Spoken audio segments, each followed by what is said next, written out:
మన మధ్యలోనికి రావటం మన దైవమని చాలా సంతోషం. మరి మనం ఇప్పుడు ఆలస్యం చేయకోకుండా మన నూతన మందిర ప్రారంభోత్సవానికి వెళ్ళబోతున్నాం. మరి దానికి ముందుగా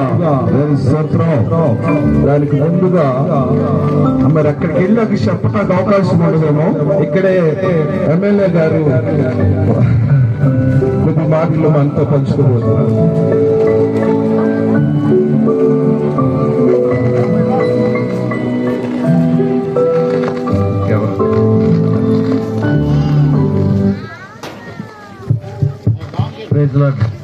హల్లెలూయా హల్లెలూయా. ఈరోజు సాయంత్రం పూట చక్కగా దైవ కృపా సన్నిధి చర్చ్ ప్రారంభోత్సవ కార్యక్రమానికి నన్ను ఆహ్వానించిన పాస్టర్ గారికి, అదేవిధంగా సంఘస్థులైన మీ అందరికీ, గరికపల్లి గ్రామస్తులకి, కూటమి నాయకులకి, నాతో పాటు ఈ కార్యక్రమానికి చేసిన గౌడ కార్పొరేషన్ చైర్మన్ శ్రీ వీరంగి గురుమూర్తి గారికి, కార్యక్రమానికి చేసిన పోలీసు వారికి, ఇతర అధికారులు ఎవరు అందరికీ కూడా హృదయపూర్వకంగా అందరికీ స్వాగతం సుస్వాగతం తెలియజేస్తూ నాకు చాలా సంతోషంగా ఆనందంగా ఉంది. ఈ కార్యక్రమానికి రాగలనా లేదా అని అంటే రాలేననే పరిస్థితి. మధ్యాహ్నం 2 గంటలకు స్టార్ట్ అవ్వాల్సిన మీటింగ్ 5-6 గంటలకు అయిపోయి ఈరోజు 4 సెమీ క్రిస్మస్ కార్యక్రమాలు నేను వెళ్ళాలి. కానీ 3 గంటలకు స్టార్ట్ అయ్యే మీటింగ్ 7:30 వరకు సాగుతూనే ఉంది మచిలీపట్నంలో.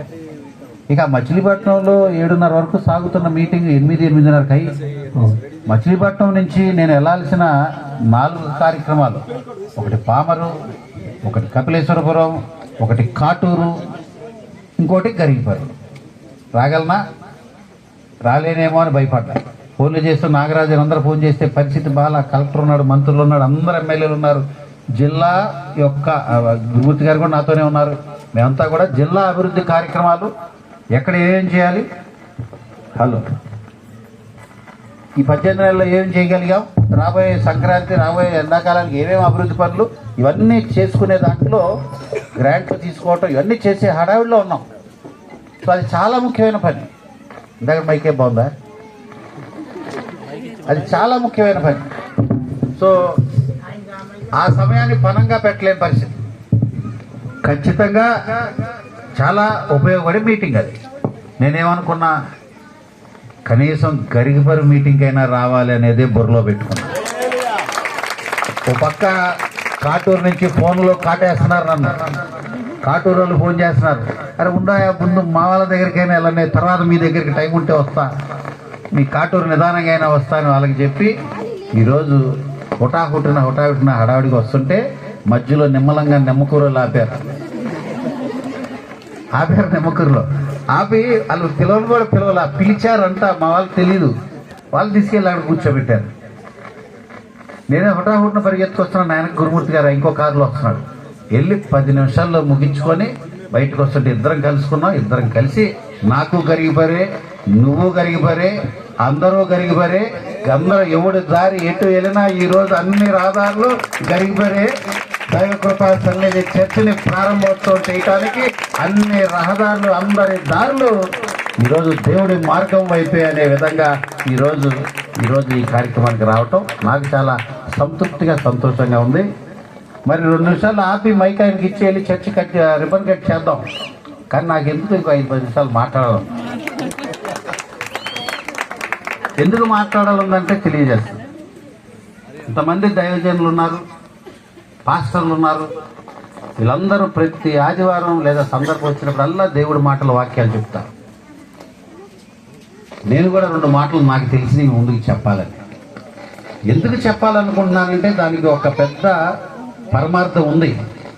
నేను 2 సంవత్సరాల క్రితం ఎలమర్ సెమీ క్రిస్మస్లో మాట్లాడిన తర్వాత నెక్స్ట్ రోజు ఉదయం ఇలాగే ఉన్న కార్యకర్తల్లో ఒకడు నాకు ఫోన్ చేశాడు, అన్నా రాత్రి నువ్వు మాట్లాడిన తర్వాత నాకు ఉదయం లేచి సిగరెట్ వెలిగిస్తా, మధ్యాహ్నం 10-11 లోపు ఖచ్చితంగా ఒక క్వార్టర్ తాగాల్సిందే, కానీ రాత్రి నువ్వు అన్న మాటలకి నీకు ఫోన్ చేసి చెప్పి ఆ 2 మానేద్దాం అనుకుంటున్నా, నీకు చెప్పి మానేస్తున్నా అని చెప్పాడు. అప్పుడు అనుకున్న ఆశ్చర్యం వేసింది, పాస్టర్లు ఉన్నారు వీళ్ళు చూసుకుంటారు కదా, ఎందుకని ఒక రాజకీయ నాయకుడిని ప్రజాసేవకుడిని నాతో దేవుడు మాటలు ఎందుకు పలికిస్తున్నాడంటే ఇది అర్థం. ఎప్పుడు ఎవరిని ఎక్కడ ఎలా వాడుకోవాలో అన్నీ పరలోకమైన మన ప్రభు అయిన యేసుక్రీస్తు తెలుసు. I'm not a pastor, I'm not a church of God, I'm not a evangelist or a crusader, I'm not a bishop, but I'm an ordinary man.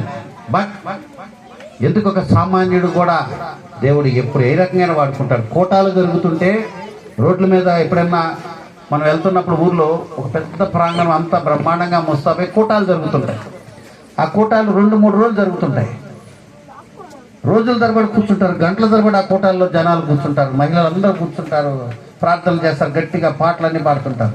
College రోజుల్లో బైక్ మీద వెళుతూ ఆ కోటాలు చూసి అనుకునేవాడిని గంట చర్చిలో కూర్చోవటమే కష్టం, వీళ్ళు ఇన్ని రోజులు ఇష్టంగా ఎలా కూర్చుంటున్నారు అని ఆశ్చర్యపోయాడు.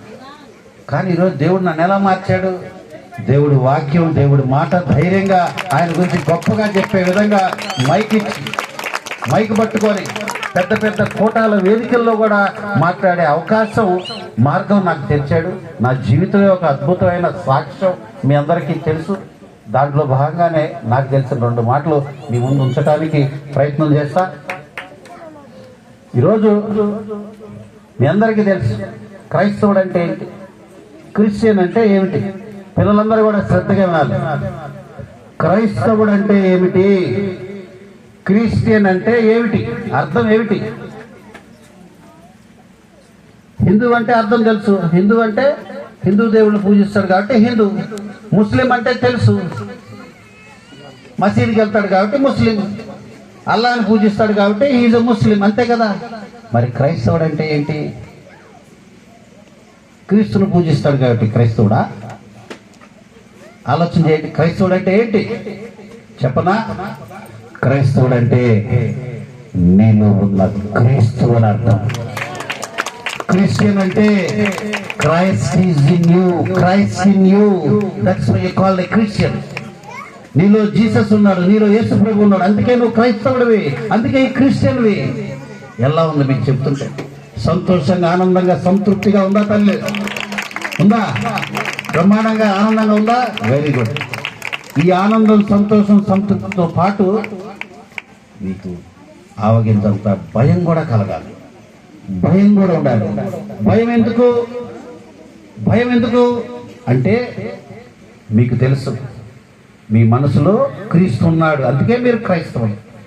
మరి భయం ఎందుకు అంటున్నారంటే ఉదయం లేచినప్పటి నుంచి రాత్రి పడుకునేదాకా లోకపరమైన విషయాల్లో మునిగిపోయి కుళ్ళు, కుట్లత్వం, ద్వేషం, స్వార్థం, అసూయ, అబద్ధాలు, ఎన్ని విషయాలు నేను చెప్పక్కర్లా, ఒకళ్ళ గురించి చెప్పక్కర్లా. మీ మనస్సాక్షికి తెలుసు, మీ మనసుకు తెలుసు. మరి ఆ మనసు వెనక క్రీస్తు ఉన్నాడు. నీకు భయం ఉందా? భయం కలుగుతుందా? క్రీస్తు నీలో ఉంటే నువ్వు చేసే పనులేంటి, నీ ఆలోచనలు ఏంటి, నీ మాట ఏంటి, నీ భాష ఏంటి, నీ విధానం ఏంటి, నీ మతం ఏంటి, నీ అభిమతం ఏంటి? నీలో క్రీస్తు ఉన్నాడు, నువ్వు క్రైస్తవుడు అని చెప్పుకుంటున్నావే, కానీ నీ మనసులో ఇన్ని పెట్టుకుంటే AD, where is God in you? నీలో దేవుడు ఏడి అంటే భయం కలగాలి. నేను మీ అందరికి ఈ రోజున, ఈ సెమీ క్రిస్మస్ పండుగ రోజు, మందిరం ఓపెన్ చేసుకునే, నూతనంగా మందిరంలో అడుగుపెట్టే ఈ రోజున, ఈ పరిశుద్ధ రోజున, ఇది అతి ప్రాముఖ్యమైన ఈ సమయంలో నేను మీకు చెప్పేది ఏమిటంటే, నీకు భయం కలుగుతుందంటే, నువ్వు భయపడుతున్నావంటే దేవుడు ఇంకా నీ చేయి పట్టుకునే ఉన్నాడు, నువ్వు మారాలని కోరుకుంటున్నాడు. నిజమైన క్రైస్తవుడుగా, క్రిస్టియన్గా నువ్వు ఈరోజు రూపాంతరం చెందటానికి ఇంకొక అవకాశం ఈరోజు నీకు ఇవ్వబోతున్నాడు. ఈరోజు నీకు అవకాశం, ఒక తీర్మానం, ఒక resolution. Let us go with a resolution today. ఈ తీర్మానం ఏమిటంటే, నేను నిజమైన క్రైస్తవుడిగా ఉంటా, ఈ రోజు నుంచి రూపాంతరం చెందుతా, క్రైస్తవత్వం సంబంధించిన ఔన్నత్యాన్ని నేను నిలబెడతా, కాపాడతా, దేవుడు మెచ్చిన విధంగా నేను ఈ రోజు ఉంటా. గర్వంగా నా మనసు లోలోతం నుంచి మనస్సాక్షిగా నేను దేవుడి బిడ్డలను చెప్పుకునే ఘనంగా గర్వంగా నువ్వు చెప్పుకునే విధంగా ఈరోజు నువ్వు ఒక తీర్మానం చేసుకునే విధంగా ఉండాలని కోరుకుంటూ ఆ రకంగా ఉండే అవకాశం సందర్భం ఖచ్చితంగా ఉంది. మంచి చెడు మధ్యలో నువ్వు మంచి వైపు ఉంటే నువ్వు దేవుడి బిడ్డ, చెడు వైపు ఉంటే నువ్వు సాతానుతో సావాసం చేస్తున్నావు, నువ్వు సాతాను సోదరులో మునిగిపోయావు. ఈరోజు సాతాను ఎక్కడుంది ఎవరు చెప్తారు? ఆ చెట్టు మీద ఉందా, లేదా ఈ మూల ఉందా, లేదా ఇంట్లో చీపురుల దగ్గర ఉందా, లేదా ఏ గుమ్మంలో ఎక్కడుంది? నీ భుజం మీద కూర్చొని ఉందా? నీ చెవి దగ్గర సిద్ధంగా ఉందా? చెప్పండి తల్లి. అది ఎక్కడైనా ఉంటుంది. దాన్ని జయించడానికే దేవుడు నీకు శక్తిని ఇస్తున్నాడు. ఆ దాని ఆకర్షణకి నువ్వు ఆకర్షించలు కాకూడదనే దేవుడు నీకు ధైర్యాన్ని శక్తిని ఇస్తున్నాడు. ఇంకా చెప్పుకుంటూ పోతే చాలా సమయం ఉంది. ఒక్క మాట చెప్పి ముగిస్తా. నా కుమారుడు చాలా ఇబ్బంది పడ్డాడు. 16 నెలలు ఇబ్బంది పడ్డాడు. చెట్టుకోకలం పుట్టకోకలం అయిపోయిన కుటుంబం నాది. చెట్టుకోకలం పుట్టకోకలం అయిపోయిన కుటుంబం నాది. నా కుమార్తె విదేశాల్లో చదువుతానంటే తీసుకెళ్ళి ఆస్ట్రేలియాలో చేర్పించి వచ్చా. ఇంజనీరింగ్ చదువుతుంది. మరి నా కుమారుడు 16 నెలలుగా ఇంట్లో ఉన్నాడు, స్కూల్కి వెళ్ళట్లా. 3 ఆపరేషన్లు సర్జరీలు జరిగాయి. వెన్నుపూస దగ్గర సర్జరీ అయితే అది ఫెయిల్ అయితే మళ్ళీ రెండోసారి మూడోసారి నా భార్య నా కుమారుని హైదరాబాద్ విజయవాడ 3 సార్లు 4 సార్లు ఈ సర్జరీలు చేసి, ఆ సర్జరీ కూడా ఎలా జరిగిందంటే 16 నెలల పాటు ఇబ్బంది పడ్డాడు. ఈ 16 నెలల్లో జరిగింది ఏమిటంటే నరానికి ఇంజెక్షన్ చేస్తారు, మీ అందరికి తెలుసు, క్యాన్లా అంటారు. ఆ ఇంజెక్షన్ 10 రోజులకు ఒకసారి 18 సార్లు పెట్టారు నరానికి. పెట్టిన ప్రతిసారి 3 సార్లు 4 సార్లు 4 రోజులు అలాగే ఉంటుంది. 18 సార్లు 3 రోజులు 4 రోజులు లాగా చూసుకుంటే 70-80 రోజులు ఇదే అయింది. మళ్ళీ 10 రోజులు పెట్టి ఒక వారం గ్యాప్లో మళ్ళీ అలా ఇచ్చారు. మరి శరీరం మొద్దు పారిపోయింది మా బాబు, నరం దొరికేది కాదు. మరి మా నాన్నగారు అంటే మనవడు కదా వరరామయ్య గారికి, మా అమ్మ, మా భార్య, నేను, మా కొడుకు బెడ్ మీద కూర్చొని ఇంటికి వచ్చిన డాక్టర్లు నరానికి కోసం ఎత్తుకుతుంటే ఇటు పొడిచి అటు పొడిచి 5-6 సార్లు పొడిచి తీసి తర్వాత ఎక్కడో నరం దొరికేది. అరుస్తూ గట్టిగా ఏడుస్తూ ఉండేవాడు. అవన్నీ వింటూ మేమందరం కూడా మాకంతా కూడా అందరం కూడా ఏడుస్తూ బాధపడుతుండేవాళ్ళం. అలాంటి పరిస్థితి. తర్వాత ఈ సర్జరీ జరిగిన తర్వాత కట్లు వేసి మళ్ళీ కట్లు తీయడానికి వారానికి ఒకసారి, ప్రతిసారి మత్తు ఇంజెక్షన్, ప్రతిసారి అనస్థీషియా వాళ్ళు 9 సార్లు అనస్థీషియా ఇచ్చారు. ఇక్కడి నుంచి ఇక్కడికి మొద్దు పారిపోయింది. నువ్వు గుణపం పెట్టి పొడిచినా నొప్పి తెలియదు అనే పరిస్థితికి వచ్చాడు. మరి 16 నెలలు ఇంత ఇబ్బంది పడ్డ కుమారుడు, నా భార్య నా బాబును చూసుకుంటూ అటు ఇటు, నా కుమార్తె ఎక్కడో, నేను పామరులో ప్రజాసేవ చేసుకుంటూ, ఈరోజు ఇలాంటి కుటుంబం, ఇలాంటి పరిస్థితుల్లో నా కుటుంబం ఎక్కడ ఒక్కడికి కూడా వెనకలా భయపడలా. ఎందుకు ఇట్లాంటి పరిస్థితి ఇచ్చావని మా కుటుంబం దేవుడిని నిలదీలా, దేవుణ్ణి ప్రశ్నించలా, ఏమిటి మాకు ఈ పరిస్థితి అని చెప్పి శోధించలా, దేవుణ్ణి నిలదీలా. కానీ మేమన్న మాట ఏంటంటే ఈ పరిస్థితిని ఎదుర్కొనే శక్తిని మాకు ఇవ్వమని దేవుణ్ణి అడిగాము. ఈ పరిస్థితి నుంచి బయటకు రావడానికి, నీ నామాన్ని ఇంకా ఘనపరచడానికి మమ్మల్ని వాడుకోమని చెప్పాను. ఆ రకంగా అత్యద్భుతంగా సరిగ్గా 10 రోజుల క్రితం నల్లగుంట సెమీ క్రిస్మస్ వేడుకలో నా బాబు, నా భార్య అందరూ వచ్చి, నా భార్య సాక్ష్యం చెప్పింది, మా బాబు ఆ వేదిక మీదకి వచ్చాడు. ఈరోజు పూర్తిగా కోలుకొని చక్కగా నడుస్తున్నాడు మా బాబుని కూడా మీ అందరికి తెలియజేస్తాను. ఇంకొక 4 నెలలు అయితే ఇంకా పరిగెడతాడు, ఇంకా స్కూల్కి కూడా వెళ్ళే అవకాశం ఉంది.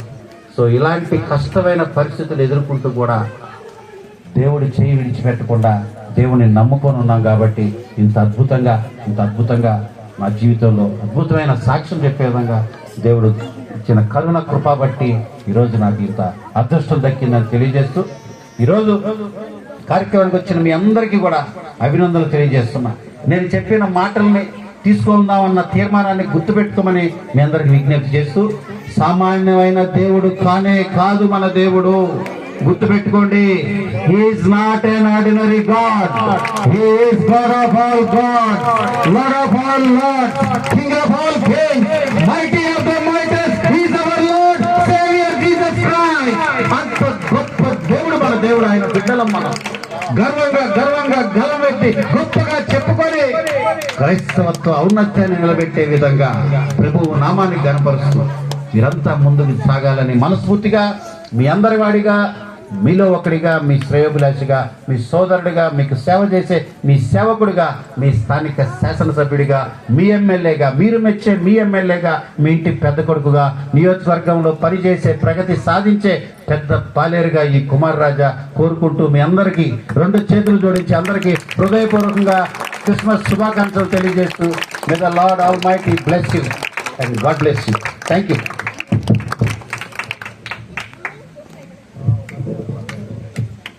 ఒక్క నిమిషం. మరి మన ఎమ్మెల్యే గారు చెప్పినప్పుడు చాలా ఒక 2 మాటలు నాకు కూడా చెప్పాలనిపించింది ఆయన గురించి. ఇక్కడ క్యాన్వాస్కి వచ్చారు, అప్పుడు ఎలక్షన్ జరగకముందు, గెలవకముందు ఆయన ఎంత తగ్గింపు అంటే అంత ముసలోళ్ళు ఎవరన్నా ఉన్నారంటే పెద్దోళ్ళు వెళ్ళిపోయి ఆ కాళ్ళు పట్టుకుని దండం పెట్టుకుని, అమ్మ నీ ఆశీర్వాదం కావాలి, ఓటు అడిగేవాడు కాదట, మీరు నా కొరకు స్వార్థం చేయండి అనేవాళ్ళట. అంత ఉన్నతమైన భక్తి కలిగిన వారిని దేవుడు, తగ్గించుకున్న వారిని దేవుడు, మన దేవుడు హెచ్చించే దేవుడు. గట్టిగా తప్పులు కొట్టండి. అట్లాగే మరి ఇప్పుడు ఎమ్మెల్యే స్థితిలో హెచ్చించారు వారిని. మరి ఆయన ఇంకా హెచ్చింపబడాలి, మంత్రి కావాలి, కేబినెట్ మంత్రి స్థానానికి కూడా ప్రభువు హెచ్చించాలని సంఘము ప్రార్థించే సరసాల సంఖ్యలే తెగిపోయినాయి కదా. మనమందరం ఎంతమంది ఉన్నాం కదా, అందరం కలిసి మరి మన ఎమ్మెల్యే గారికి, మరి వారి కొరకు, బాబు కొరకు, వారి బాబు కొరకు అందరూ చేతులు ఎత్తి ఒక్క నిమిషం ప్రార్థన చేద్దాం. ప్రభు సన్నిధిలో అందరము ప్రార్థన చేద్దాం. చేతులు ఎత్తుతారా? చేతులు ఎత్తుతారా? అందరూ చేతులు ఎత్తి మరి మన ఎమ్మెల్యే గారు ఎంత చక్కని వాక్యాన్ని చెప్పారు, ఎంత విశ్వాసము హృదయంలో ఉంటే ఆ పలుకులు వచ్చినాయో మనం అందరం ఎరిగి ఉన్నాం. అందరూ ప్రార్థన చేద్దాం. మహాదేవుడు అయిన తండ్రి, సర్వలోకాన్ని సృష్టించిన దేవా, మీకు అసాధ్యమైనది లేదు, మీకు సమస్తము సాక్ష్యమే దేవా. అయ్యా నాన్నప్పుడు సాక్ష్యం విన్నాము తండ్రి, వారి కుమారుని సంపూర్ణ ఆరోగ్యవంతుడిగా చేయి నాయన. అలాగే ముట్టి స్వస్థపరచండి నాయన. అలాగే మీ యొక్క నాయన ఇదిగో కృపా దీవెనలతో నింపి ఒక ఎమ్మెల్యే స్థానంలో నిలిపారు తండ్రి. రాబోయే దినములలో నా దేవా మంత్రి స్థానాన్ని ఉంది నాయన. రాజులను, అధికారులను నియమించిన వాడును నేనే అన్నావు తండ్రి. ఈ అధికారం ఇచ్చావు ప్రభా. ఈ అధికారం ఇంకా ఉన్నతమైన అధికారాన్ని ఇచ్చి నాయన ఇదిగో నీ కుమారుణ్ణి నాయన ఆశీర్వదించమని, వారితో పాటు వచ్చిన నాయకులందరినీ దీవించి ఆశీర్వదించమని మా ప్రభువును, మా ప్రియరక్షకుడైన యేసు పరిశుద్ధ నామములో ప్రార్థించి స్తుతించి వేడుకుంటున్నాము తండ్రి. మంచిది. వారు మన దైవ కృపా సన్నిధి మినిస్ట్రీ సంఘాన్ని ప్రేమించి మన మధ్యలోకి వచ్చారు కనుక మన సంఘం అనుకున్నారు. ఆయనకి చిన్న సన్మానంగా షాల్వా గప్పలకి త్వరగా రండి. సంఘస్థులంతా త్వరగా రండి. ఎక్కడున్నా త్వరగా రండి. కింద పెట్టండి. రైట్. ఒకసారి కూర్చుని ఉంటే ఎమ్మెల్యే గారు ఒకసారి కూర్చుని రండి. సంఘం అంతా రావాలి. పురుషులు మాత్రం రండి, స్త్రీలు అందరూ వస్తుంది. సరే నిలబడుతున్నారు. సభలు కొడతాము. రైట్. సభలు కొడతాము. అందరూ సభలు కొడతాము.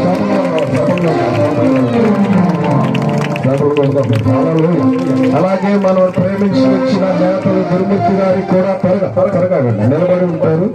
సమయం లేదు కనుక మన మధ్యలో మరి నాగరాజు గారు, మరి గణేష్ గారు, ఇటువంటి రాము గారు రండి. వారు సహారతో మరి ఈ రోజు ఇక్కడ ఈ కార్యక్రమానికి గురుమూర్తి గారికి మనం సన్మానిద్దాం. రండి మీరు కూడా రండి. సపరు కొడదాం. మన మధ్యలో అప్పారావు గారు ఉన్నారు. మరి మన ఎంపీటీసీ గారికి, అలాగే గ్రామ తెలుగుదేశం పార్టీ ప్రెసిడెంట్ గారు వచ్చి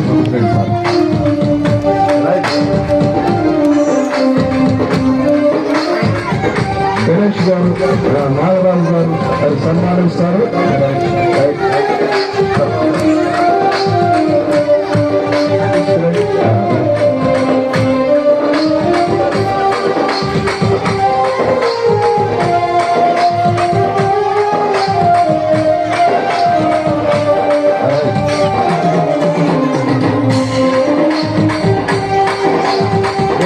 రామయ్య గారు మరి మన మధ్యలో ఉన్నారు. వారికి కూడా మనం సన్మానిద్దాం.